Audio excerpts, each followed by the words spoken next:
sangat alim lah, sangat alim. Dan itu ya itu perjuangan, melalui perjuangan yang berat, bukan enak-enak gitu lalu jadi kan gitu. Ya. Nah itu aja. Saya ingin memotret suasana di media sosial ya tentang Lebaran Haji. Yang agak ramai tentang misalnya yang tadi Kiai sebutkan itu ada kurban dan segala macam, masyarakat mendapatkan dagingnya. Ada lalu bicara siapa sih yang berhak mendapatkan? Apakah itu misalnya layak diberikan kepada orang-orang yang di pelosok yang sangat miskin, atau bahkan misalnya daging itu bisa bahkan dikirim ke Gaza, ke Palestina sana untuk umat Islam yang menikmati atau umat manapun bisa menikmati. Saya kira kalau di sebelah kanan kiri kita masih banyak orang yang butuhkan, itu layak mereka utamakan mendapatkan. yang paling ya. Justru itu yang diutamakan. Ya. Jadi ada apa namanya grade-nya itu, pertama yang masih family. Saudara, tahapan-tahapannya yang miskin, yang masih ada hubungan family. Setelah itu yang miskin tetangga yang paling dekat terus sampai ketika masih ada kemungkinan masih ada berlebih, baru kita kirim ke Gaza atau kemana lah ya. Jadi tujuannya memang memberikan apa namanya? Supaya mewujudkan kegembiraan bersama. Kegembiraan bersama. Hari gembira, hari raya. Ya, saya ngambil medsos karena apa-apa sekarang tuh orang namanya di medsos Pak. Dan bicara soal medsos Pak Mahfud, kita lihat hal-hal yang viral belakangan ini. Salah satu yang viral itu pernyataan Kiai Said ketika diwawancara oleh teman kita di podcastnya Akbar Faisal tentang Kiai Said itu mengatakan bahwa selama ini Islam itu cenderung hanya dijadikan kepentingan politik, dan ketika itu dijadikan kepentingan politik pasti ada penyimpangan di dalamnya. Pak Yai, saya minta menjelaskan, nanti Pak Mahfud juga ikut menambahkan. Sebelum kita masuk ke pembabakan ini, Pak. Agama itu apa sih? Agama itu sebuah cara, metode untuk membangun hubungan yang baik antara makhluk dan yang Allah Tuhan yang menciptakan makhluk itu. Sama sekali jauh dari kepentingan politik yang membedakan satu sama lain, atau ada menang ada kalah, ada di atas ada di bawah. Nggak ada itu, nggak ada. Semua manusia ciptaan Allah. Semua merupakan manifestasi dari wujud yang mutlak bagi Allah dengan asma husnanya, dengan asmanya 99 itu. Maka lahirlah makhluk yang bermacam-macam ini. Jadi makhluk yang banyak ini merupakan manifestasi dari asmanya Allah, nama-nama Allah yang gitu. Nah, oleh karena itu, ketika kita betul-betul beragama, harus betul-betul kita persembahkan kepada Allah. Bukan kepentingan sesaat, kepentingan apalagi kepentingan ego, kepentingan pribadi, apalagi barang siapa yang menggunakan agama untuk kepentingan selain agama, itu berarti orang yang paling zalim. Wa man adlamu man iftara 'ala Allahi al-kadhiba wa huda 'ila al-Islam. Wallahu la yahdil qaumaz zalimin. Wallahu la yahdil qaumaz zalimin. Barang siapa mengatasnamakan agama padahal bukan, dia termasuk waman azlam, tidak ada paling zalim lebih dari itu. Makanya berhadapan Israel kita selalu kalah, nggak pernah menang ya, karena jauh dari niat yang tulus. Berhadapan di mengatasi domestik internal, keadaan dalam negeri masing-masing negara Islam juga banyak kegagalan, tidak stabil, tidak aman di negara-negara Islam ini. Itu karena semuanya hanya agama dijadikan simbol. Jadi kecenderungan di dunia global seperti itu ya. Keadaan di Timur Tengah misalkan. Timur Tengah. Sekarang budaya sangat semrawut, yang sangat mudah sekali saling membunuh, mudah sekali perang saudara yang sulit diselesaikan. Itu apa? Itu agama. Mereka teologinya kuat. Allah kalau dikatakan bukan Islam marah dia. Kalau dikatakan kamu Yahudi atau kamu Kristen marah dia. Tapi budayanya, perilakunya, kenyataannya jauh dari itu semuanya. Seperti apa Saddam Hussein mewariskan konflik di Irak sampai sekarang. Seperti apa Hafid Assad mewariskan konflik sampai sekarang. Begitu pula Somali, begitu pula Libya Gaddafi. Somali bubar, negara Somali bubar. 100% Muslim, 100% madhab Syafi'i Somali itu. Libya sampai sekarang sudah berganti-ganti Perdana Menteri berapa kali nih. Belum stabil. Jadi itu konteks pernyataan Kiai di wawancara itu ya? Iya. Jadi memang Arab punya karakter seperti itu. Arab punya karakter. Arab itu apa? Labil, mudah berubah. Arab. Muhammadun, Muhammadan, Muhammadin. Itu namanya Arab kan? Jadi berubah, bergerak, labil. Begitu ya. Nomaden. Pak Mahfud melihat kecenderungan yang sama, Pak? Iya, jadi yang disampaikan Kiai Akil itulah fakta. Umat Islam dari waktu ke waktu menggunakan agama itu sebagai alat ambisi kekuasaan. Dan di Indonesia sekarang seperti jual beli jual beli pendukung ya, mengatasnamakan umat, dapat ini, dapat itu, sehingga pada akhirnya politik itu menjadi ternoda. Padahal ya agama mengajarkan keseluruhan cara hidup manusia termasuk politik itu kan harus dilakukan dengan baik. Itu sebabnya dulu Al-Ghazali itu kan mengatakan gitu, ad-din wa sultan tau'aman ya. Menegakkan agama, memperjuangkan kebaikan agama dan punya kekuasaan sultan politik itu saudara kembar. Apa? Ad-dinu usun atau aslun wa sultan harisun. Agama itu nilai perjuangan, sedangkan kekuasaan itu pengawalnya. Jadi kalau Anda beragama kok tidak punya kekuatan politik, itu akan lemah. Itu sebabnya Kiai Hasyim Asy'ari dulu mengeluarkan fatwa jihad. Fatwa jihad kan? Risalah. Itu kan agar politik itu tertata dengan baik, memperjuangkan agama. Gitu. Kebenaran, kebaikan agama untuk seluruh umat manusia. Nah, maka relevan sekarang yang dikatakan oleh Kiai Akil, kita ini sekarang banyak orang mengatasnamakan agama lalu mengaku-ngaku punya pendukung umat yang banyak lalu kemudian menjual idealisme. Ini saya mau teruskan, Pak. Bukan menegakkan kebenaran. Dan itu bukan hanya di Islam. Bukan hanya di Islam. Tidak hanya di Islam itu ya. Artinya di setiap agama terjadi seperti itu. Maka terjadi Martin Luther protes karena waktu itu ya di Vatikan agama dijadikan alat untuk mengeruk keuntungan. Mengapa terjadi Buddha, Siddhartha Buddha Gautama protes kepada hierarki Hindu ya karena melihat biksu-biksu Hindu sudah menyimpang lah, maka dia keluar dari itu. Hampir semua agama gitu ya. Punya Tapi saya agak fokus ya Pak Mahfud. Saya potong Mahfud tadi mengatakan bahwa orang menjual dengan sebutan menjual agama tapi dengan sebutan untuk pendukung yang segala macam. Belakangan lagi-lagi nih referensi di medsos ramai soal panggilan Habib Mahfud. Saya juga beberapa kali. Ahlinya beliau nih. Kita ingin mendengarkan netizen Ruang Sahabat itu dalam kacamata Kiai Said dan Pak Mahfud bisa menjelaskan itu fenomena apa yang terjadi sesungguhnya dengan Habib itu. Monggo Pak Kiai. Jadi Islam datang ke sini, kalau kita lihat tokoh-tokoh pertama itu tidak ada yang dari Yaman. Tidak ada yang dari Yaman. Tidak ada dari Yaman. Yang pertama. Clear itu ya. Fatimah binti Maimun, Syekh Wasil yang di Stonogedong Kediri, kuburannya itu di Nisabur. Dari Persia, kalau sekarang Iran ya, Nisabur.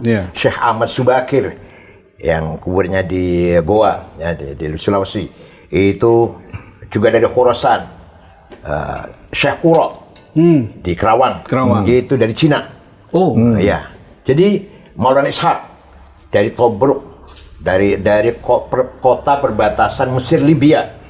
Nah, kemudian setelah ada penjajah Belanda mendatangkan Arab dari Yaman itu. Dari Yaman. Periode berikutnya baru muncul. Jauh. Ini kan sebelum Wali Songo ya kedatangan. Yang saya sebut tadi sebelum Wali Songo. Nah, di sini terjadi manipulasi ya.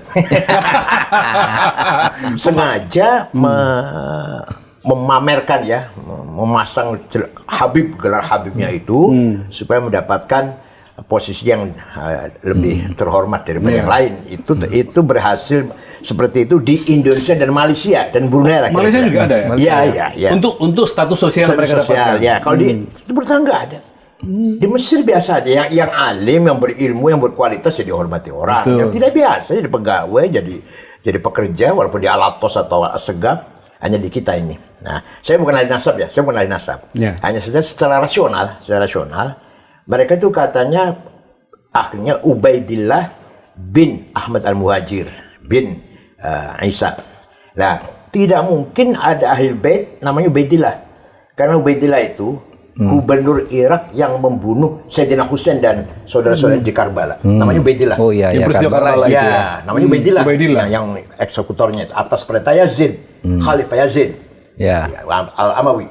Maka ahli bait itu nggak ada namanya Yazid. Cari ada Habib namanya Yazid, nggak ada. Amrun, nggak ada. Muawiyah, nggak ada lagi malah. Begitu. Ubaidillah, nggak ada. Cuma nggak ada Habib nama Ubaidillah. Nah, sedangkan itu katanya semua ini turunan Ba'alwi bin Ubaidillah bin Ahmad bin Isa bin Muqaddam nanti Ja'far Shadiq. Jadi menurut saya rasional saja tidak mungkin ada Habib namanya Ubaidillah. Itu arti ya. Tapi saya bukan ahli nasab. Bukan ahli nasab. Pak Mahfud juga beberapa kali ditanya soal itu kan, Iya, oleh netizen. saya itu ya bukan ahli nasab juga, tapi saya membaca filologinya Minahim Ali itu jelas anunya ya. Nampaknya tidak ada kaitan itu antara apa yang sekarang disebut habaib di Indonesia itu dengan Ali atau dengan Nabi Muhammad apalagi gitu. Tetapi begini, saya tidak peduli itu apakah benar apa tidak. Dia ada kaitan. Bagi saya yang menyinggung rasa nasionalisme saya itu ketika pejuang-pejuang kemerdekaan dari nenek moyang kita itu katanya Habib. Yang menentukan merdeka tanggal 17 itu Habib. Waduh. Jadi klaim-klaim seperti itu yang terganggu gitu ya. Ada surat resmi Bung Karno ya, dalam surat menyoratnya dengan Hasan itu. Dia merasa jengah dengan Habib. Saya nih kok begini ya, Habib nih kok begini, merasa menindihkan diri. Saya tidak suka kata Bung Karno. Ada suratnya. Ada suratnya itu? Ada suratnya. Nanti bisa dilihat. Jadi Bung Karno tuh tidak bersahabat dengan Habib. Bahwa mungkin kenal tuh iya. Bahkan sesudah merdeka ketemu lalu di foto-foto itu iya. Gitu. Apalagi memberikan posisi yang lebih tinggi gitu ya. Ada itu ya. Iya, ada surat menyorat Bung Karno dengan Hasan itu. Saya tidak setuju. Seakan-akan Habib ini kelas tersendiri gitu tuh Bung Karno gitu. Nah, dan ya tidak apa-apa sih jadi warga negara biasa, tapi jangan melebih-lebihkan ya, seakan-akan dia lebih hebat. Apalagi ketika kasus itu rame kan, cerita-cerita bahwa misalnya ya ada seorang Habib itu minta uang ke kiai di Jawa Tengah gitu, ketika minta 40.000, saya 40 juta, saya hanya punya 10 juta, ditempeleng katanya. Astaga. Oh iya. Lalu di Madura itu ada seorang punya istri cantik, kalau kamu ingin masuk surga keturunanmu diminta istrinya, dibolehkan gitu. Dan orang-orang di kampung kita biasanya yang merasa bangga banget gitu. Ini sejak kapan kita jadi budaknya orang-orang Yaman? Maka saya sebagai anak bangsa tersinggung, apalagi cerita-cerita hurufatnya itu bisa nurunkan emas. Kalau bisa nurunkan emas banyak di YouTube itu, Pak. Iya, bahwa kalau seorang Habib yang gila itu lebih mulia dari 70 kepala kiai gitu kan ada. Nah, ketika cerita itu beredar kan ada yang berteriak tuh, Habib yang dari Habib yang rambut perak itu sama Habib Rizik. Coba tunjukkan kepada saya. Akan saya hajar sendiri kalau ada Habib begitu. Dikeluarkanlah omongan Habib Taufik, omongan ini. Semua video-video itu keluar. Semuanya video bohong. Kayak video-video tadi. Enggak dihajar tuh. Gitu. Sudah disebut ini alamatnya, ini namanya, tanggal sekian, ngomongnya ini sih. Enggak ada dihajar, katanya mau dihajar sendiri.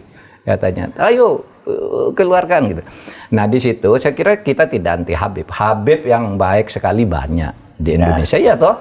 Kita punya Habib Quraisy Shihab, Habib Alwi Shihab, dan macam-macam banyak sekali yang sangat jadi panutan kita, orang yang berilmu gitu ya. Tapi yang Habib-Habib yang seperti itu lalu ya kembali pada inna akramakum indallah atqakum. Orang yang paling mulia, orang yang baik, berilmu, bertakwa, berakhlak, kita hormati. Habib kayak Cina kayak apapun dia gitu ya. Iya, betul. Sebaliknya orang orang-fasik, orang yang perilakunya jelek ya nggak usah kita hormati lah.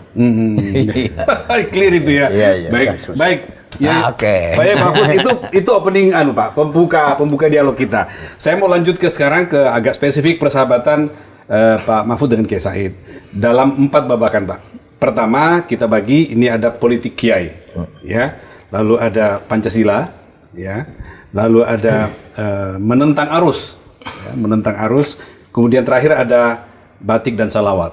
Ya. Saya mulai dulu dengan politik kiai, Pak, ya, supaya nyambung tadi pembicaraan kita tentang umat dan Habib. Kalau kita bicara politik kiai, kita tidak bisa melepaskan peran seorang Gus Dur, nama besar Gus Dur. Beliau tokoh Islam yang pertama jadi presiden gitu ya. Orang tiba-tiba tersadarkan dengan peran umat Islam dan kiai gitu. Dan menurut bacaan kami Pak Mahfud dan Pak Kiai Said ini titik temunya itu di Gus Dur gitu ya. Dua-duanya orang yang lahir dari upaya perjuangan Gus Dur di NU maupun di Indonesia. Nah, menurut Pak Yai, sebelum ke Pak Mahfud, apa yang paling terasa yang didapatkan pengaruh Gus Dur terhadap pemikiran dan sikap-sikap Kiai Said selama ini? Sebelum menjawabnya langsung peran Gus Dur, jadi dulu Islam dimulai dari pantai utara. Oke. Sampai berdirilah kerajaan pertama Islam Demak. Di situ dikatakan santri, yang orang yang ikut Demak dicap menjadi santri. Namanya menjadi nama Arab. Malah pakai tahun Hijriah Demak itu. Nah, tidak lama Raja Fatah meninggal dunia, Adipati Yunus melawan Portugis gugur di laut, Sultan Trenggono, kemudian Joko Tingkir dirayu oleh iparnya tunggal menantu ya, sama-sama menantunya Sultan Trenggono, yaitu Sutowijoyo. Kalau Joko Tingkir Hadiwijoyo. Untuk menyelamatkan kerajaan Islam, kita pindahkan ke selatan, menjauhi pantai, menjauhi laut, yaitu Pajang sekarang Sukoharjo. Oh, Pajang. Ya, Okay. Sukoharjo ya. Baru pindah, ternyata ada agenda yang lebih dalam daripada sekedar pindah kerajaan. Ternyata Joko Tingkir dikudeta, Joko Tingkir lari ke Gunung Dieng, berguru pada seorang Syekh Abdullah Qutbuddin, Syekh Tarekat Al-Qadiriyah. Nah, ternyata Sutowijoyo punya agenda besar, menjawakan Islam. Kalau Demak kan menislamkan Jawa. Maka begitu pindah ke Pajang, tahun berubah menjadi tahun apa? Soko. Tahun Soko. Tahun Saka ya, tahun Soko ya. Nama-nama juga tidak perlu nama Abdullah, tidak perlu, sudah tetap nama-nama Jawa. Tetap tahun Soko ya. Iya. Sampai kira-kira dikasih aja ya, Panembahan Senopati mendirikan Kerajaan Mataram Jogja. Di situ terjadi ketegangan. Apalagi Amangkurat pertama dalam sejarah kan pernah membantai kiai dan santri kurang lebih 6.000 di alun-alun itu. Terjadi ketegangan antara santri dan non-santri. Nah, sosok seperti Gus Dur lah yang bisa merekatkan antara kelompok santri dan kelompok yang non-santri itu. Bahkan Gus Dur mengatakan itu salah. Itu kan yang membagi abangan dasar siapa namanya? Clifford Geertz. Ya, betul. Ya, Clifford Geertz. Jadi Islam di Jawa itu ada santri, ada non-santri. Kalau Gus Dur enggak, semuanya Islam.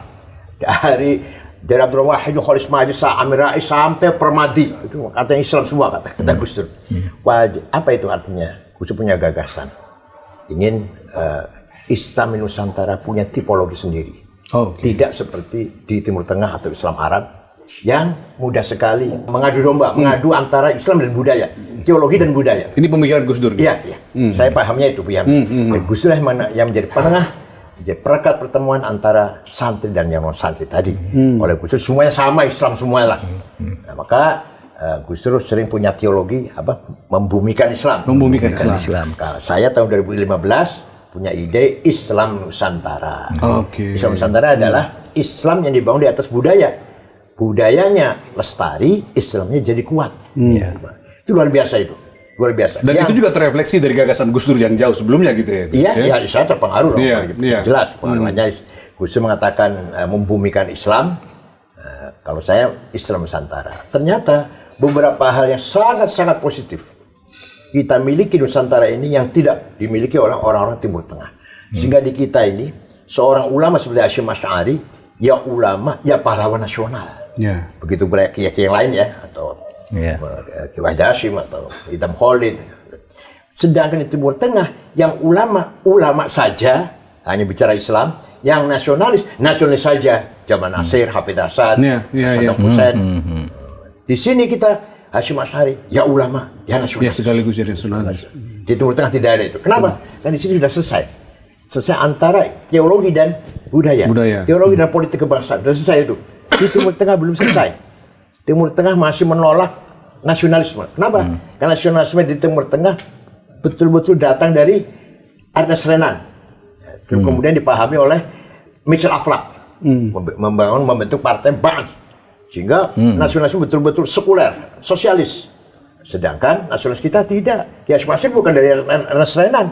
Bukan dari Michel Aflaq, Kiai Hasyim Asy'ari. Artinya dari sisi itu kita lebih maju ya? Iya, lebih maju. Ya. Sehingga nasionalisme kita tidak sekuler, tidak. Coba, hubbul watani iman itu tidak ada ulama Timur Tengah yang punya jargon itu. Hubbul iman. Itu kan kita nasionalisme bagian dari iman.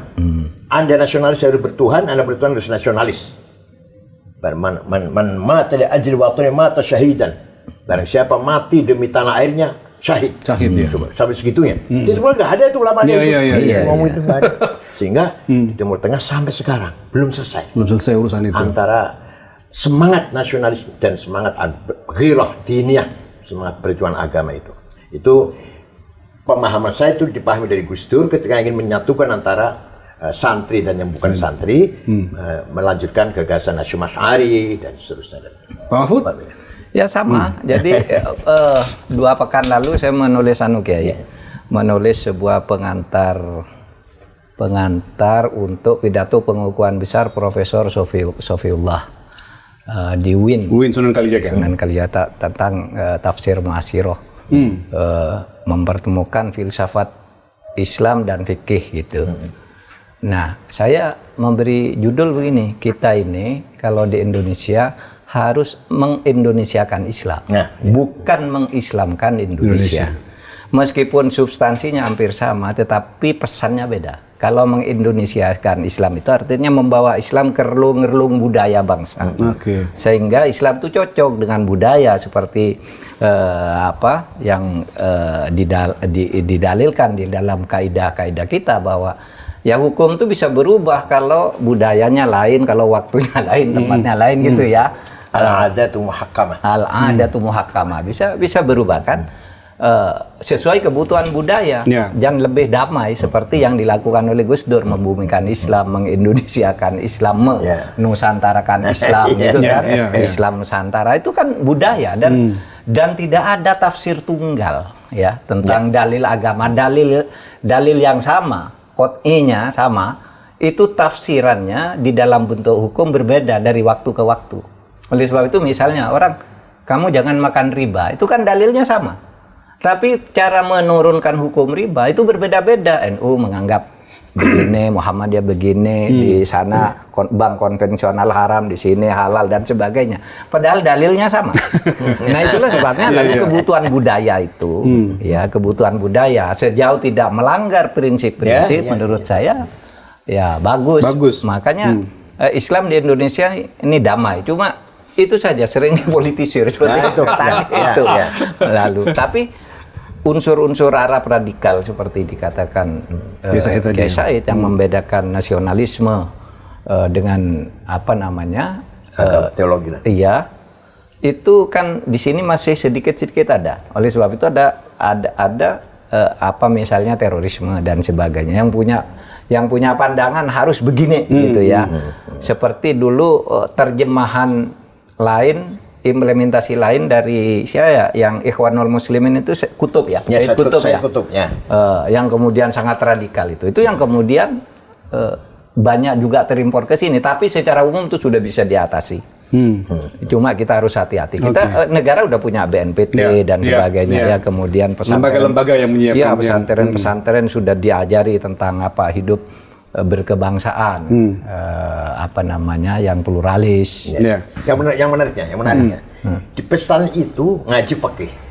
Ketika kita baca kitab fikih, ya kisos, potong tangan, ada itu di pesantren. Ya rajam, ya potong tangan. Tapi kayak tidak pernah mendakwahkan itu. Ayah saya sendiri penceramah. Sebagai ilmu didapatkan. Iya. Tetapi sebagai implementasi tidak didakwahkan ke sana. Iya. Ayah saya itu kalau dakwah, ini contoh ayah saya sendiri kalau dakwah. Ayah saya itu Rois Syuriah cabang. Kalau dakwah, ayo puasa. Masih belum kuat. Ya, asal ada puasanya lah. Sebulan itu ada puasanya, jangan breng banget. Jangan kosong sekali gitu. Iya, ayo sholat. Begitu ya? Ayo sholat. Belum bisa 5 kali. Ya ada sholatnya lah sehari semalam itu. Sampai segitu. Puasa kalau enggak kuat sehari, puasa beduk. Iya, ada puasa beduk Pak ya. Enak kan? Banyak yang diajarkan di pesannya itu Fathul Mu'in. Fathul itu apa? Mantarokas sholat muta'ammidan faqad kafar. Keras betul ya. Barang siapa meninggal sholat dengan sengaja kafir. Fastutiba diperintah tobat, wa illa fasaif. Diminta tobat, kalau mau tobat bunuh. Orang yang meninggal sholat dengan sengaja. Itu dibaca oleh Kiai Fathul Mu'in, diajarkan. Tapi ketika menyampaikan dakwah ke masyarakat, nggak pernah itu dikeluarkan. Lagi-lagi konteks itu penting ya, situasi itu yang Pak Mahfud sampaikan tadi. Bukan hanya contohnya, semua kiai ini seperti itu semuanya. Saya mau lanjut lagi ya, tentang Gus Dur dan politik Kiai. Dari bacaan kita nih, ada banyak peran yang cerita di mana Gus Dur membawa Kiai Said dan Pak Mahfud itu sebagai dua tokoh Nahdien ke dalam pusaran perjuangan di NU dan makin besar perannya di pemerintahan Indonesia. Ya, apa yang Pak Mahfud lihat dari titik itu, seperti apa Gus Dur membawa Anda berdua, Pak Mahfud dan Pak Kiai Said ini sebagai tokoh yang di mata Gus Dur ini, jadi pernah ada cerita ya kita baca bahwa Gus Dur itu pernah mengatakan bahwa Pak Said ini nanti akan jadi ketua PBNU umur berapa? 5, 6 kalau nggak salah kan ya? Jauh sebelumnya Pak Gus Dur mengatakan. Juga pernah mengatakan kepada sahabatnya Muslim Abdurrahman, Mahfud MD itu nanti suatu saat akan dibutuhkan oleh negara. Dan terbukti jadi ketua MK, jadi menteri, jadi anggota DPR. Tolong diceritakan sedikit Pak tentang itu. Ya begitu. Saya melihat ya Gus Dur itu begini, sesudah reformasi itu Gus Dur tuh mencetak lagi kader-kader NU untuk tampil di etalase politik dan pemerintahan di tingkat nasional. Luar biasa. Lalu munculnya tokoh-tokoh yang di era reformasi itu kan dulu tidak diduga-duga juga. Misalnya saya tiba-tiba diangkat jadi menteri kan. Betul. Menteri Pertahanan lagi. Banyak ketika orang tidak mengenal Mahfud itu siapa? Kenal Mahfud itu siapa? Ibu Mega tanya itu, Ibu Mega. Sopo Mahfud itu. Jangan-jangan dipecat lagi oleh Gus Dur gitu. Sehingga sahabatnya Gus Dur tuh Muslim Abdurrahman, Gus, iku sopo? Pak Muslim menanyakan. Ya Muslim Abdurrahman sopo gitu kan. Lim katanya. Ini nanti orang ini akan dibutuhkan oleh negara. Kamu lihat aja katanya. Waktu itu, itu ada tulisan Muslim Abdurrahman ketika membuat endorsement sebuah buku waktu Gus Dur baru wafat itu. Lalu bercerita di situ dia di situ. Itu ini dibutuhkan nanti katanya orang seperti ini gitu. Itu Gus Dur. Maka muncul kan tokoh-tokoh yang dari itu. Dari NU itulah ya. Yang NU itu sebelum reformasi, sebelum Gus Dur tampil gitu kan, kadangkala NU itu dianggap dipandang sebelah mata aja kan. Dulu kalau di kampus-kampus gitu nggak berani loh ngaku NU, nggak berani. Ada masa itu Pak dulu. Ada masa itu. Begitu reformasi Gus Dur jadi presiden, ternyata profesor-profesor di berbagai kampus tuh hampir semuanya NU. Keluar bahwa saya dari pesantren ini itu saya gubernur BI siapa? Burhanuddin Abdullah. Itu menyembunyikan betul ke NU. Baru dia tuh aneh towek dari Garut. Itu sembunyikan betul kan sampai bisa jadi gubernur. Setelah Gus Dur baru kemudian identitas NU. Iya, dulu kalau orang NU itu mau sekolah ke luar negeri gitu. Kalau tidak masuk Golkar nggak bisa. Filenya tuh masuk ke meja Menteri Pendidikan. Ini orang NU nggak boleh. Harus Golkar dulu. Dan titik perubahan orang tentang itu memananya setelah Gus Dur menjadi Gus Dur tuh membawa NU ke ke percaturan yang proporsional sesuai dengan perjuangan NU yang dulu mati-matian memperjuangkan kemerdekaan sampai mengeluarkan resolusi jihad di saat-saat kritis itu. Resolusi jihad itu. Kan itu. Kiai Said diramalkan akan jadi ketua PBNU dan ternyata 2 periode menjadi ketua PBNU. Saya pahami Gus Dur kalau bicara bukan hanya logika yang dipakai. Untuk menyampaikan kebenaran itu ada melalui yang pertama kali namanya insting. Bahasa Arabnya ghorizah. Insting paling rendah. Karena binatang juga punya insting, anjing misalkan atau monyet.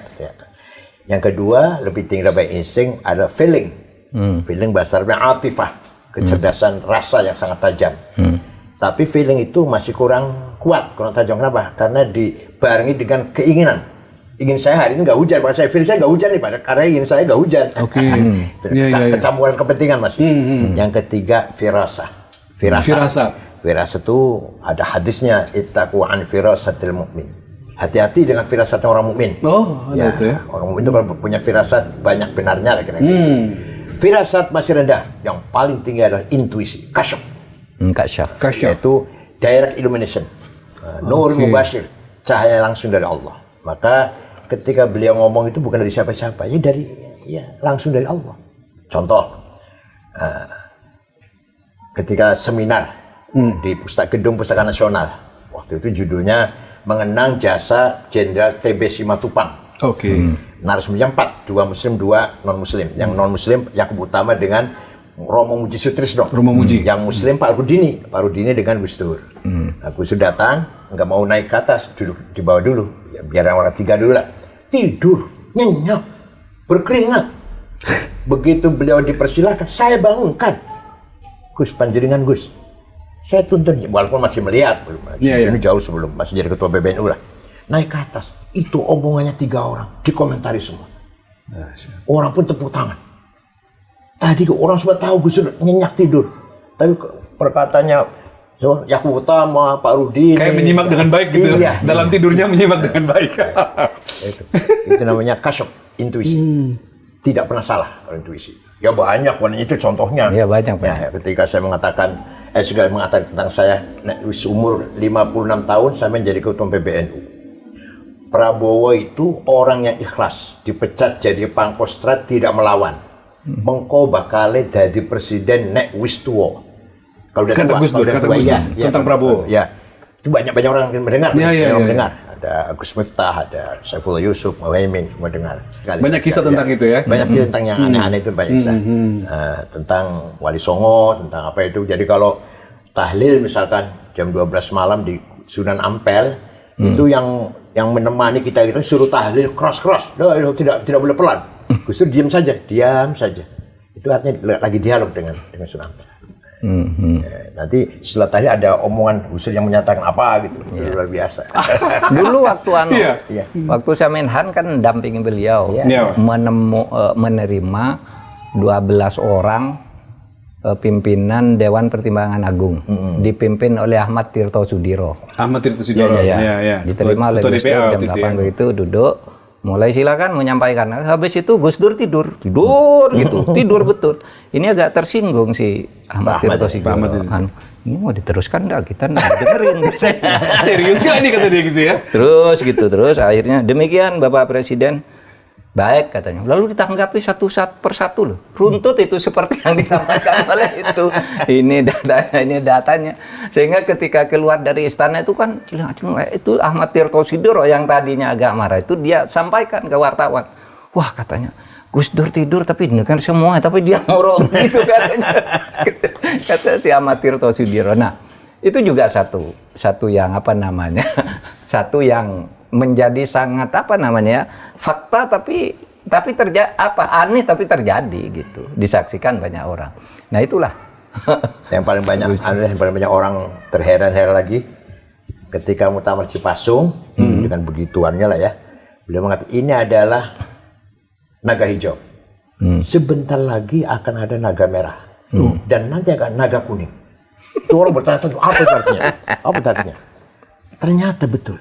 Setelah Cipasung, Muktamar, kemudian PDI, yaitu naga merah. Setelah PDI, Cina, yaitu tahun berapa? Tahun 98 ya? Iya, 98. Itu masih coba tahu lah. Luar biasa. Kita beranjak ya, Pak Kiai? Iya. Tadi udah politik Kiai, tadi Gus Dur. Kita sekarang masuk ke Pancasila. Ini Pancasila. 1 Juni kemarin baru kita peringati Pancasila. Dan Kiai Said, Pak Mahfud itu pernah sama-sama di BPIP. Sampai sekarang masih BPIP. Saya masih. Dulu bareng Pak Mahfud. Ada yang khas, kalau kita lihat tokoh Islam itu yang sejauh ini getol atau suka sekali bicara tentang ideologi dan Pancasila gitu, itu adalah Pak Mahfud dan Kiai Said. Tentu yang lain juga ada, tetapi kita melihat kesamaan di sisi itunya.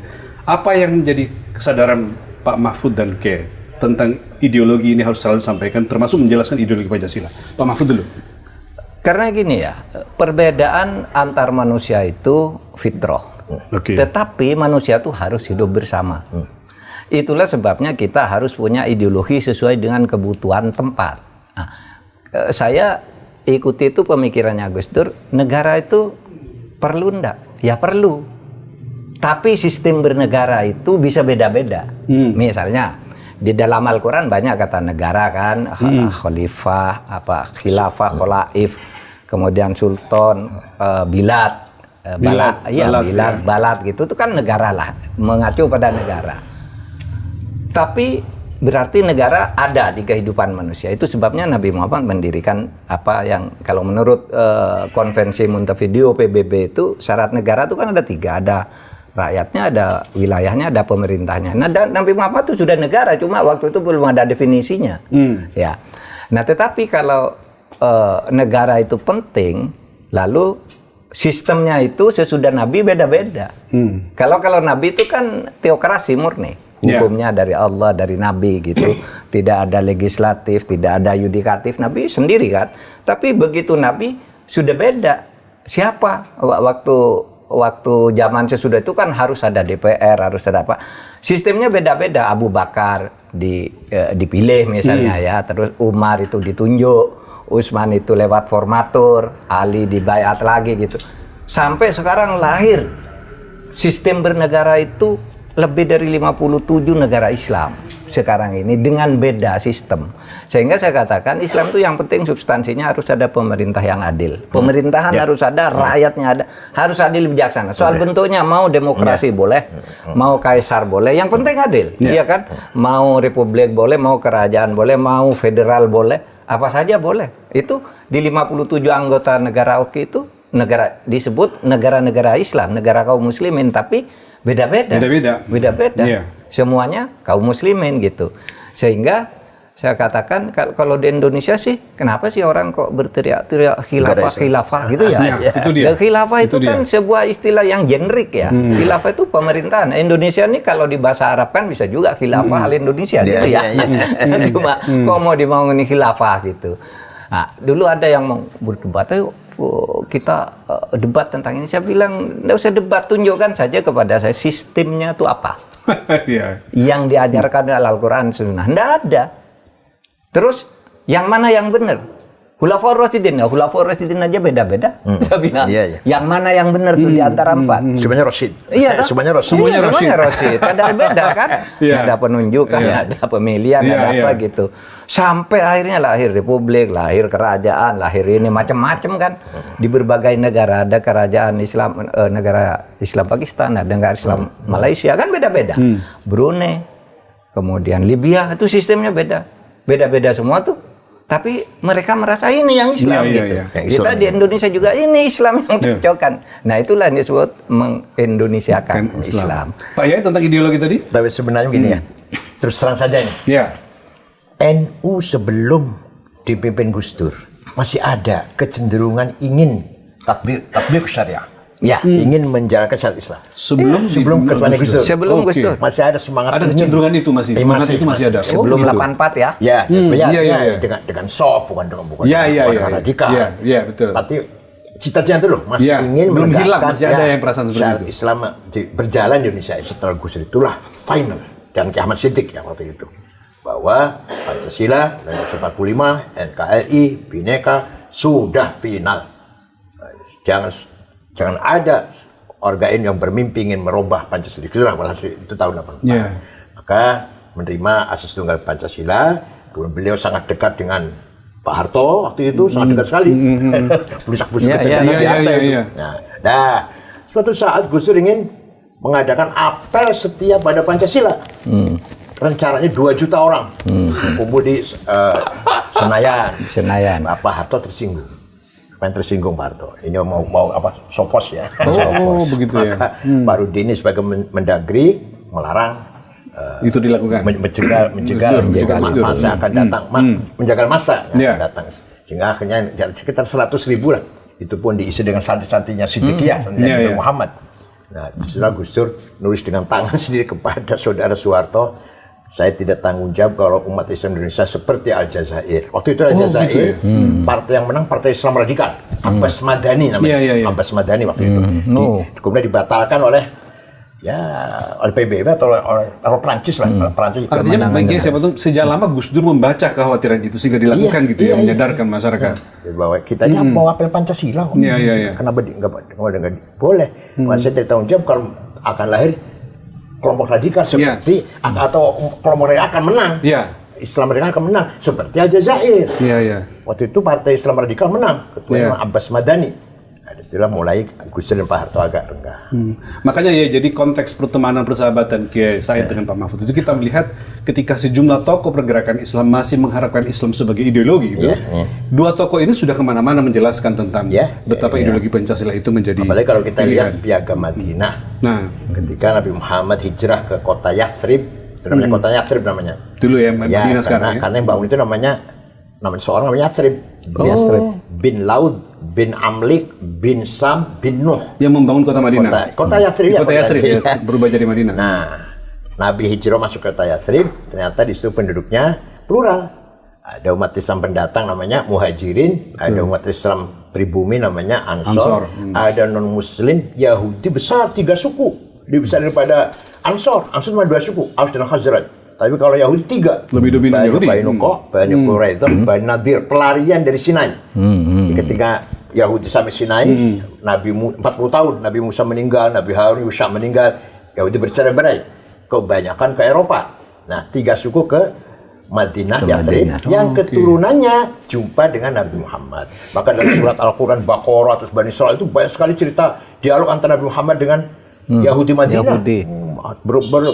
Berjuz-juz di Quran juga. Cerita tentang Yahudi dan Nabi Muhammad.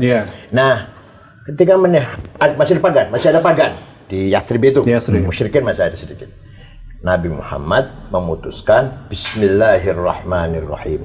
Hadza kitab Muhammad. Ini keputusan Muhammad. Al-muslimuna min Quraisy. Muslim dari Quraisy. Wal muslimun Yathrib, pribumi. Wal yahud dan Yahudi. Wa man tabi'ahum wa lahiqa bihim wa jahada ma'hum innahum ummatun wahidatun min dunin nas. Muslim pendatang, muslim pribumi, Yahudi asalkan satu cita-cita. Lahiqa bihim, tabi'ahum, jahada ma'hum, satu misi perjuangan. Innahum ummatun wahidah, sungguhnya umat yang sama, umat yang satu lah. Itu artinya Nabi Muhammad membangun masyarakat yang plural, tapi punya satu visi misi cerita. Masalahnya diikat dengan kesamaan visi misi, bukan di atas konstitusi agama, bukan konstitusi etnik atau suku. Itulah disebut namanya Madinah. Madinah itu menggabungkan antara thaqafah dan hadarah. Thaqafah, capaian, culture, scientific, namanya thaqafah. Capaian, welfare, namanya hadarah. Dua-duanya maju, Madinah, Madani. Oke. Pak Mahfud selalu mengatakan dalam konteks itu Indonesia ketika menjelang merdeka juga itu. Iya sama. Itu, ya? Saya mempersamakan piagam Madinah tadi yang disampaikan oleh Kiai. Said tadi. Itu sama loh konstruksinya dengan kemerdekaan. Hadza kitab Muhammad, inilah proklamasi kemerdekaan kan gitu ya. Proklamasi itu kan kitab ya.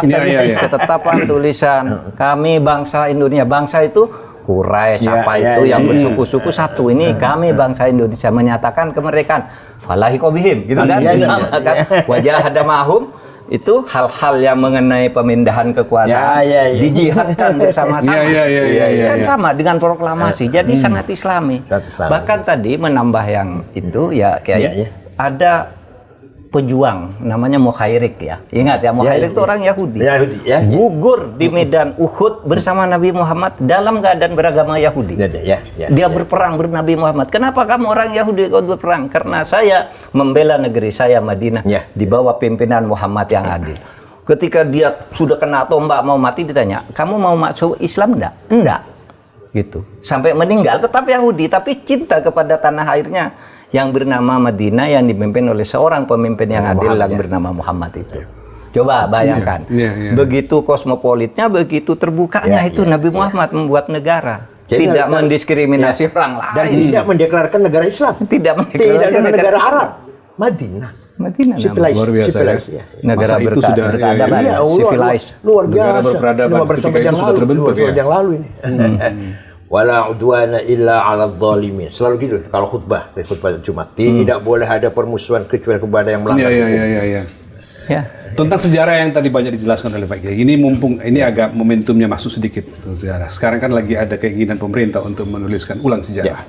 Di mata Kiai Said apa yang perlu banyak sekali yang perlu disempurnakan, yaitu peran-peran kiai ulama pesantren yang masih tidak banyak orang ketahui. Berapa batalion yang dipimpin oleh ulama? Banyak itu. Ada 18 batalion ketika kemerdekaan itu. Termasuk Pak Munasir Ali, bapaknya Pak Ruzi Munir, Abdullah Abbas dari Buntet, Abdullah Abbas Yusuf Hasim dari Banten, dari Tasikmalaya. Banyak sekali yang memimpin batalion ya. Nah, kemudian setelah merdeka, mereka meletakkan senjata, pulang ke pesantren, kembali ke pesantren. Tapi ada yang terus dari Tara terus. Sebenarnya lahirlah Brigjen Abdul Manan. Siapa lagi? Mukhlas Rawi, Pak Mukhlas Rawi. Sulam Samsun. Bapaknya Iqbal Sulam. Itu terus sampai Maijen itu. Ya kebanyakan kiai itu meletakkan senjata kembali ke pesantren. Pak Kiai ingin mengingatkan jangan sampai kenyataan sejarah itu jadi hilang dari catatan sejarah yang baru. Gitu Iya Pak konsepnya. dong. Jangan sampai umat Islam itu dianggap tamu, dianggap pengganggu. Ini umat Islam dengan umat suku-suku lain, agama lain yang ini sebenarnya dulu menyatulah membela negara yang bernama Indonesia. Agama yang ya silakan aja, agama masing-masing yang sifatnya apa namanya ubudiyah, apa ritual ya itu silakan di sini mau ke gereja boleh, ke masjid boleh, ke pura boleh. Tapi ketika ada apa yang disebut kepentingan bersama, yaitu memilih pemimpin yang adil misalnya, itu agama apapun kan sama ya? Ya sama. Ya. Iya kan? Mengeritik pemimpin yang dolim itu agama apapun sama, gitu. Banyak orang tidak tahu ya. Kiai Zainal Mustafa. Singaparna Tasikmalaya dipenggal oleh Jepang karena tidak mau menyerahkan hasil panen ke Jepang. Diancol penggalnya. Kemudian Kiai Ilyas dari Lumajang juga diberondong oleh Jepang. Kemudian Hamid Rusdi dari Malang, sekarang menjadi nama pasar, nama jalan, nama terminal bis ini di Malang, walaupun pahlawan nasional belum. Tapi itu juga dibunuh oleh Jepang dan Kiai yang lain banyak. Jadi banyak orang tidak tahu. Kiai Hasyim Asy'ari sendiri di penjara berapa? 2 bulan atau 1 bulan di Mojokerto. Pernah di penjara? Iya. Karena nggak mau itu ya? 1 bulan nggak mau sujud ke timur. Mau sujud ke matahari. Ditemani oleh santrinya namanya Solihin dari Cirebon. Dari Babakan Cuaringin, Kang Solihin. Ya nantinya Kiai Solihin, Babakan Cuaringin. Sampai Solihin juga mukanya hancur lah. Mas Ari juga hancur. Kita lanjut lagi ya. Pancasila sudah. Nah ini nih, ini soal kesamaan Pak Mahfud dengan menentang arus nih. Jadi sejumlah kalangan menilai Kiai Said dan Pak Mahfud itu punya kemiripan, terutama dalam hal teguh mempertahankan keyakinan meskipun itu berbeda dengan arus besar, gitu ya.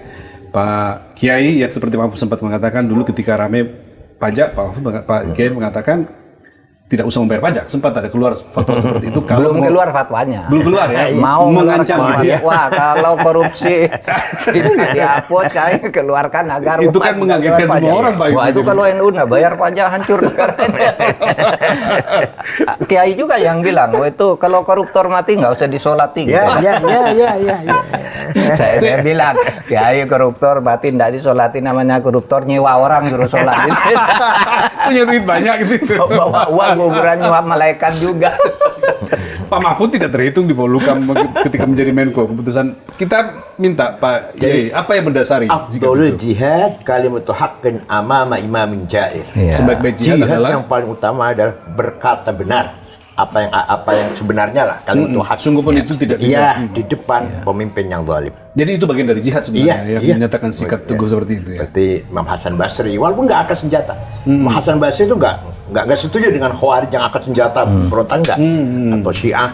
Tapi Imam Hasan Basri juga selalu mengkritik pemerintah dari waktu itu. Nah kita ini juga begitu sebenarnya. NU jangan jadi komplementer ya, jangan pelengkap, penyeimbang. Ya, ketika pemerintah ada yang kurang pas lah ya, kita kritik. Kritiknya bukan berarti benci, bukan berarti ingin menangsalkan, tidak. Saya waktu itu bukan menteri Pak SBY datang ke presiden di Munas itu. Iya, dan menteri-menterinya ada Surya Dharma, ada Pak Nuh. Menteri itu menyampaikan di forum itu. Iya. Nah, terus sebelum ke arena di pertemuan dulu, saya bilang itu hasil Bahtul Masail. Hasil pembahasan analisis pemahaman kitab kuning, bukan politik Pak. Kalau politik Edu di belakang Bapak sampai tahun 2014 saya bilang. Edu di belakang Bapak. Jadi outputnya itu hasil kajian yang serius gitu ya. Hanya hasil Bahtul Masail. Kalau pajak di korupsi maka NU haram bayar pajak. Nggak usah bayar pajak. Tapi kalau koruptor mati tidak disolati memang ada dalilnya. Bahsul Masail juga. Iya. Nah, gimana tuh? Innama jazaa'ul ladzina yuharibuna Allah yas'auna fil ardi fasada ayyuqtalu aw yusallabu taqta'im wal jumlah khilaf aw yunfau minal ardi. Orang yang merusak, menghancurkan kehidupan negara lah, yas'auna fil ardi fasada, bukan hanya merugikan, tapi menghancurkan. Buang. Disalib, dibunuh, dibuang, potong 2 tangan, 2 kaki, buang ke laut. Tidak usah disolat. Tidak usah sholat. Itu dalilnya tuh. Iya, Quran itu. Mengerikan ya. Merusak. Kalau menghancurkan ya seperti sekarang triliunan. Iya. Kalau triliunan itu. Kalau tidak juta. Kalau sudah lebih dari 1 triliun.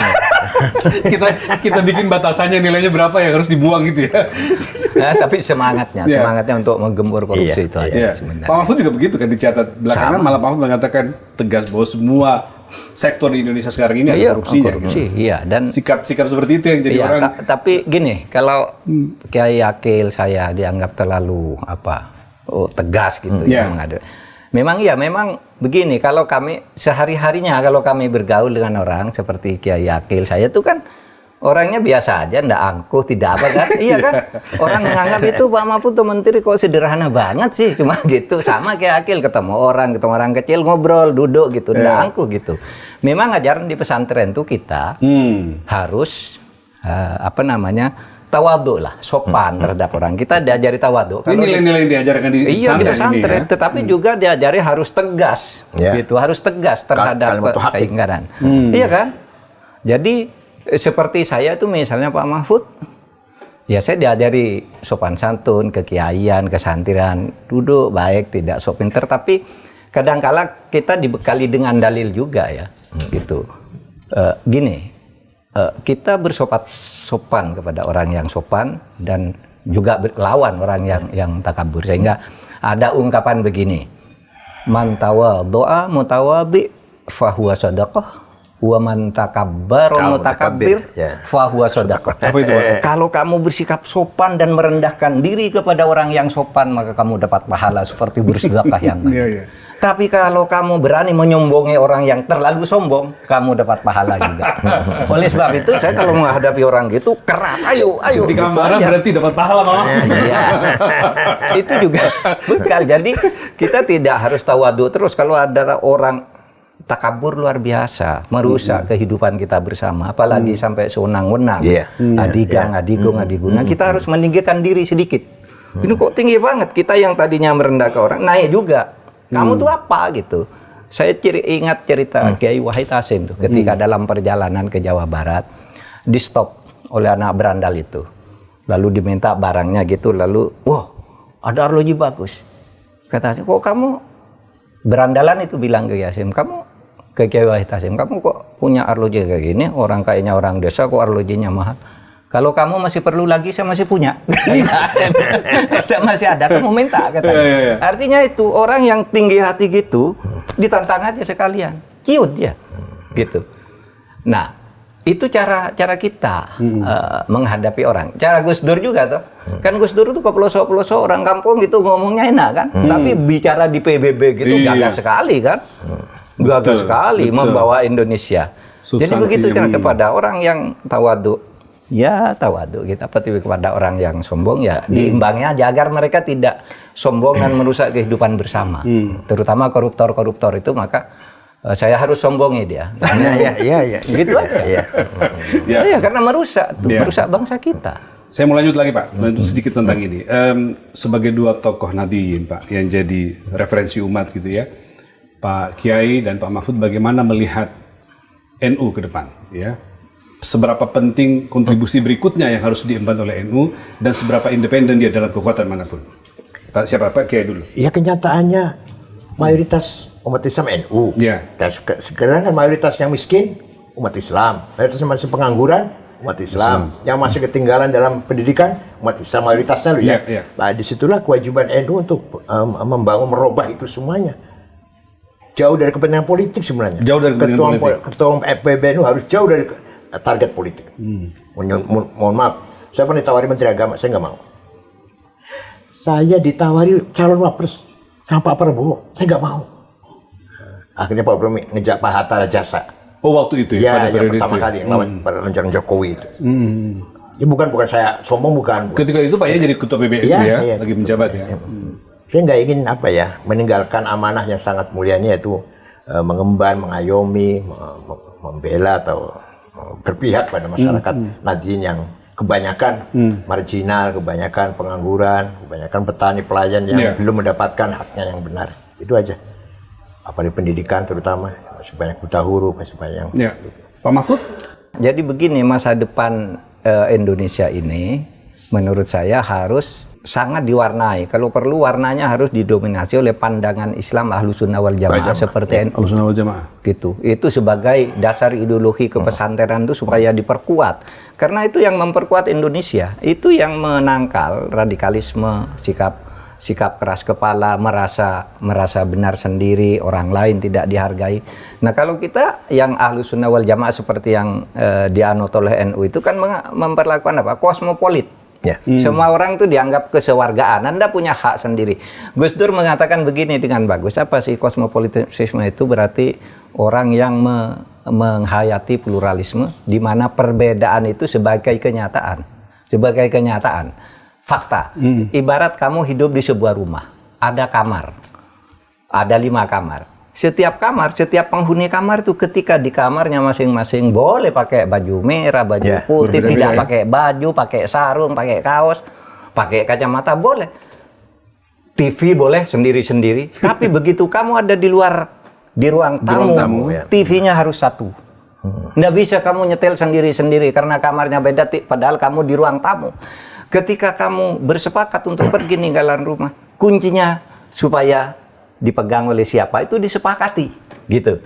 Itu cara hidup ber-Indonesia yang disampaikan oleh gitu. Mudah toh menjelaskannya.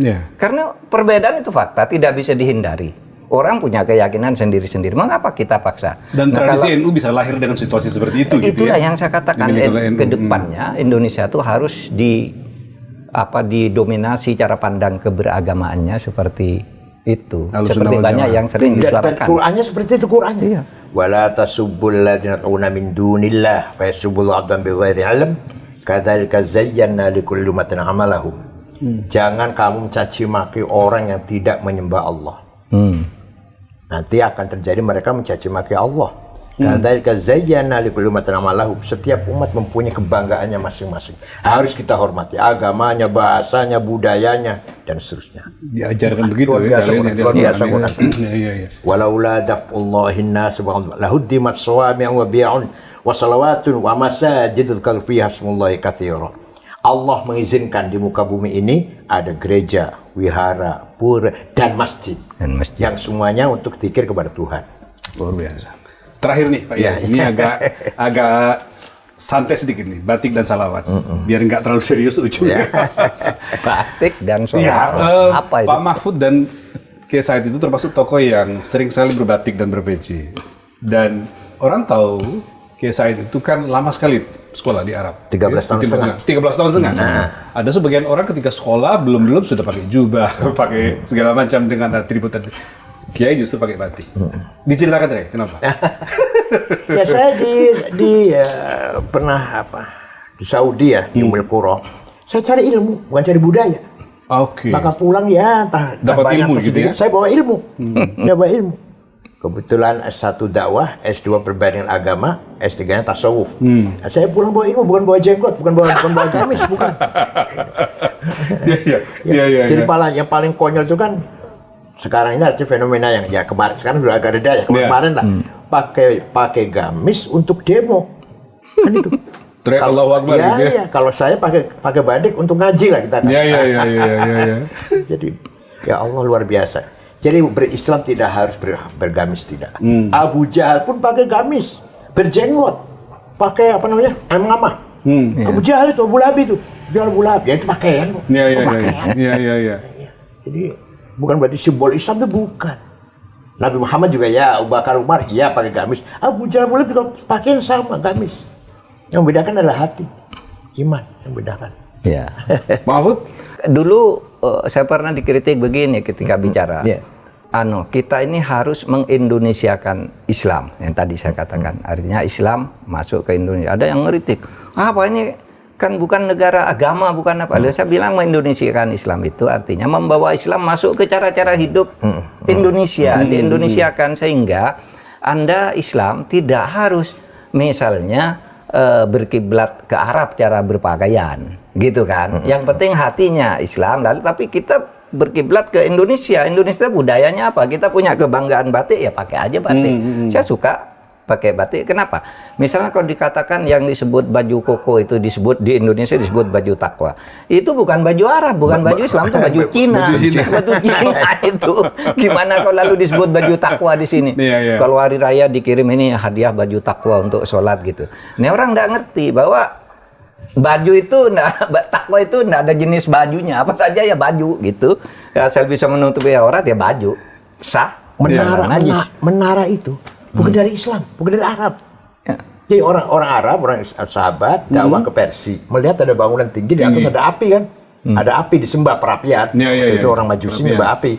Kata orang Arab, oh hadhi manaroh, ini tempatnya api. Manaroh itu mana tempatnya api. Manaroh itu artinya tempatnya api. Kita lestarikan sebagai simbol masjid, tapi apinya dibuang. Sampai sekarang namanya menara. Jadilah menara itu, masjid di mana-mana ada menaranya gitu ya. Tempatnya api. Dah, Kubah dari barat, dari gereja itu. Umat Islam mengenal Romawi, melihat gereja, nah ada bangun gereja pakainya kubah sehingga sholat tidak putus, tidak terhalang oleh tiang-tiang. Ditiru, diambil kubah ini. Jadi kubah dari Romawi, kubah, menara dari Persia. Menjadi penting untuk memahami mana yang budaya supaya tidak sembarang orang memberikan tafsiran itu kemanahan. Satu lagi tentang salawat, Pak Mahfud itu di berbagai forum selalu mengajak pesertanya untuk salawat. Either itu di depan atau di akhir. Kayak Said juga begitu. Apa makna itu sehingga harus selalu disampaikan? Komunikasi dengan ruh universal. Nabi Muhammad itu seorang yang punya ruh universal. Universalisme. Nur Muhammad al-haqqul makhluqu bih. Allah menciptakan alam semesta ini melalui hak namanya Nur Muhammad. Dan Muhammad itu makhluk ya bukan, kholik ya bukan. Apa Nur Muhammad itu kholik, pencipta bukan? Apa makhluk? Bukan. Antara. Jadi antara Allah dengan alam semesta ini melalui antara namanya Nur Muhammad. Karena itu kita ruhnya masih parsial ini, kita sering-sering komunikasi dengan ruh universal. Bahasa sederhananya mencari syafaat Rasulullah SAW. Mencari syafaatnya Rasulullah. Di Qurannya ada. Ada ya, Pak? Walau annahum idzalamu anfusahum ja'uka fastaghfirullah wastaghfirlahumur rasul lawajadullah tawwabar rahimah. Orang banyak dosanya, kemudian istighfar di sebelahmu Muhammad, dan kamu Muhammad ikut mendukung taubatnya dia, pasti Allah mengampuni dosanya. Jadi Allah memberikan otoritas kepada Muhammad. Ini orang yang mau diampuni apa enggak ini? Kira-kira. Mau saya maafkan kata-kata. Kalau Muhammad iya, saya ampuni. Itu substansinya, tapi saya sebenarnya sangat senang itu dengan sholawat-sholawat itu menyentuh kalbu, betul ya. Betul. Sholawat tibil kulub dan macam-macam itulah ya. Sholawat naria yang dilakukan dengan berbagai irama sangat menyenangkan, menyentuh kalbu. Sehingga pernah ada anak, taruhlah Wahabi gitu ya, menyerang saya. Kamu sholawat, nggak ada tuh ajaran sholawat dilakukan gitu, saya bilang. Itu dosa, saya bilang. Saya jawab, seumpamanya membaca sholawat itu dosa, saya akan tanggung dosa itu, saya akan sholawat setiap hari. Tidak apa-apa dosa, saya akan tebus dengan amal yang lain, dia bilang. Diam dia. Kenapa kok orang haram lah, ini bid'ah lah. Apa, saya bilang, ini sejuk loh kita dengarkan sholawat. Itu memimpin sholawat yang menggema gitu ya. Iya kan? Sholawat asgil itu menyentuh sekali, tengah malam gitu, setel di TV, di YouTube, waduh, gitu sejuk sekali. Lalu kita ingin sholat, ingin apa gitu kan, dengar begitu, membaca sholawat gitu. Allah dan malaikatnya dia sholat pada Nabi. Inna Allah malaikatahu yusholluna 'alan nabi. Dan kita sehari semalam harus baca sholawat minimal dalam sholat. Harus, wajib. Tapi mereka yang ngeritik ini kayak bilangnya enggak boleh dilakukan, enggak boleh apa. Nadanya enggak boleh dikeluarkan, pokoknya baca sholawat Allah. Saya bilang, seumpama melakukan sholawat itu dosa, saya biar dosa saya bersholawat tiap hari, saya bilang. Mau apa kau, saya bilang. Oh, dia nggak tahu ketika para sahabat memuji-muji Muhammad di lagu ya. Pakai syair. Sofia bin Abdul Muttalib, Ka'ab bin Zuhair. Gitu ya? Iya, di lagu. Siapa lagi? Hasan bin Thabit. Sahabat-sahabat memuji dan Muhammad dengan di lagu. Dengan syair. Yang sampai sekarang masih kita baca sebagai rujukan syair yang paling indah, yang paling balaghah. Sastra yang paling tinggi, Ka'ab bin Zuhair. Contohnya itu. Luar biasa. Terima kasih dulu nih Kiai Pak Mahfud. Kita tutup dialog kita dengan ujungnya kita membahas sholawat tadi untuk memberikan ketenangan bagi kita semua dan inspirasi yang kita dapatkan dari pandangan-pandangan Pak Kiai dan Pak Mahfud dalam konteks persahabatan sungguh banyak yang menjadi catatan. Jadi saya kira Indonesia beruntung memiliki Kiai Said Agil Siraj dan Pak Mahfud, di mana nilai-nilai dan contoh yang dipertingkatkan selama ini sungguh-sungguh bisa memberikan panduan bagi kita khususnya umat Islam. Terima kasih sekali lagi kehadirannya dan kita bertemu lagi pada kesempatan berikutnya. Sampai jumpa. Alhamdulillah. Terima kasih. Terima kasih, Mas.